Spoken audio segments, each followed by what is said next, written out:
അസാമിൽ NRC നടപ്പിലാക്കാൻ ശ്രമിച്ചുകൊണ്ട് അവിടെ ഹിമന്ത ബിശ്വ ശർമ്മ വലിയ തോതിൽ അവിടുത്തെ ന്യൂനപക്ഷ വിഭാഗത്തെ വോട്ടർ പട്ടികയിൽ നിന്ന് നീക്കം ചെയ്യാനുള്ള തന്ത്രപൂർവമായ നീക്കങ്ങളാണ് നടത്തിയത്. വലിയ തോതിൽ കുതന്ത്രം മെനയാൻ മിടുക്കനാണ് ഹിമന്ത ബിശ്വ ശർമ്മ. വർഗീയത ആളിക്കത്തിക്കാൻ മാത്രമല്ല, എന്ത് വൃത്തികെട്ട പണിയിലൂടെയും അധികാരം നിലനിർത്താൻ ഹിമന്തിന് പ്രധാനപ്പെട്ട ചുമതല കൊടുത്തിരിക്കുകയാണ് BJP എന്ന് വളരെ വ്യക്തമായി തന്നെ കോൺഗ്രസ് പറയുന്നത് തെളിവ് സഹിതമാണ്. ഗൗരവ് ഗൊഗോയി ഈ രാജ്യത്തെ പൗരനല്ല എന്ന് വരെ തട്ടിവിട്ട വ്യക്തിയാണ് ഹിമന്ത ബിശ്വ ശർമ്മ. അതായത് രാജ്യം കണ്ടിട്ടുള്ള ഏറ്റവും വലിയ വർഗീയവാദിയായ മുഖ്യമന്ത്രിയാണ് ഹിമന്ത ബിശ്വ ശർമ്മ. ഒരുപക്ഷെ യോഗി ആദിത്യനാഥിനേക്കാൾ വലിയ വർഗീയവാദി. അത്രയധികം മലീരസമാക്കുകയാണ് അസാമിന്റെ ഭരണത്തെ. വടക്കിഴക്കൻ സംസ്ഥാനങ്ങളിൽ ഏറ്റവും പ്രാധാന്യം അതിന്റെ ജിയോഗ്രഫിക്കൽ മാപ്പ് എടുത്ത് നോക്കിയാൽ നമുക്കറിയാം അസാം മറ്റ് സംസ്ഥാനങ്ങളെ തൊട്ട് നിൽക്കുന്ന ഒരു സാഹചര്യമാണ്.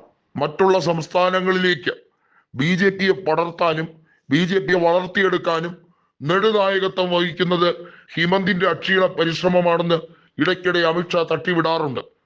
ആ ഹിമന്തിനെ തന്നെ തളയ്ക്കാനാണ് BJPക്കകത്തും പല നേതാക്കൾക്കും താല്പര്യം. സർബാനന്ദ സോനോവാൾ അടക്കമുള്ളവരെ ഒതുക്കാൻ ഹിമന്ത ബിശ്വാസ് എടുത്ത തന്ത്രങ്ങൾ അതെല്ലാം തിരിച്ചടിയായി മാറും എന്നുള്ളത് വാസ്തവമാണ്. ഒരു കാലത്ത് തരുൺ ഗൊഗോയുടെ ഏറ്റവും വലിയ വിശ്വസ്തനായിരുന്ന കോൺഗ്രസ് നേതാവ് പൊടുന്നനെ എങ്ങനെയാണ് നേരം ഇരുട്ടി വെളുത്തപ്പോൾ വർഗീയവാദിയായ 1-ാം നമ്പർ BJPക്കാരനായത്. അവിടെയാണ് പൊളിച്ചെഴുത്തുകളുടെ തുടക്കം ഇപ്പോൾ വ്യക്തമാകുന്നത്. ഹിമന്തിനെ പുകച്ച് പുറത്തിയടിക്കാൻ നിരവധിയായിട്ടുള്ള നീക്കങ്ങൾ കോൺഗ്രസിന്റെ ഭാഗത്തു നിന്നും ഉണ്ടാവുകയാണ്. 2026 അധികാരം BJPക്ക് നിലനിർത്താൻ കഴിയില്ല എന്ന സർവേ ഫലങ്ങളാണ് പുറത്തു വരുന്നത്.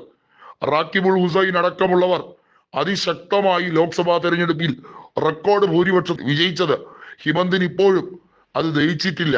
കാരണം സീറ്റുകളുടെ എണ്ണത്തിൽ ലോക്സഭയിൽ BJPക്കാണ് കൂടുതലെങ്കിലും വോട്ട് ഷെയറിന്റെ കാര്യത്തിലായിരുന്നാലും അസംബ്ലി സെഗ്മെന്റിന്റെ ലീഡ് വൈസ് കണക്കിലായിരുന്നാലും കോൺഗ്രസിന് കിട്ടിയ മുന്നേറ്റം BJPയെ ചെറുതായി ഒന്നുമല്ല ഞെട്ടിക്കുന്നത്. ഏറെ നാളുകൾക്ക് ശേഷം കോൺഗ്രസ് പ്രൗഢോജ്വലമായി തിരിച്ചു വന്നിരിക്കുന്നു. അവരുടെ ബേസ് വോട്ട് വീണ്ടും വീണ്ടും ദൃഢമായിരിക്കുന്നു എന്ന യാഥാർത്ഥ്യമാണ് ഗൗരവിനെ മുഖ്യമന്ത്രി സ്ഥാനത്തേക്ക് കോൺഗ്രസ് പരിഗണിക്കാനുള്ള കാരണം.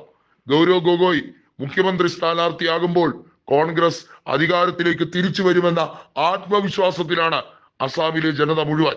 വടക്കിഴക്കൻ സംസ്ഥാനങ്ങളിൽ ഏതു പോയാലും അസാം തിരിച്ചു പിടിച്ചാൽ കോൺഗ്രസിന്റെ വരവ് ഒന്നൊന്നര വരവായിരിക്കുമെന്ന് വ്യക്തം.